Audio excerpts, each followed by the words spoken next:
আল্লাহর লেখা তক্তার উপরে যে তাওরাতের ফলক, এই ফলক ধরে টান দিয়েছে উঠানোর জন্য।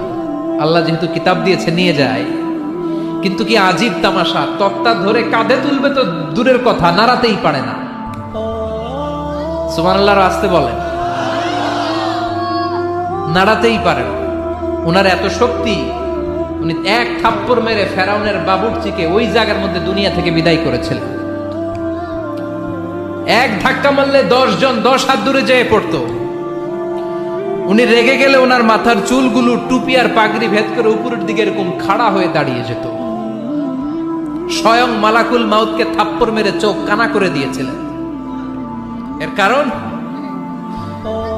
কারণ মালাকুল মাউত মানুষের সুরাতে আসছিল, আর অনুমতি নেয় নাই। ঘরের মধ্যে ঢুকার আগে অনুমতির দরকার আছে না নাই? কি সুন্দর ইসলাম! What a privacy in Islam!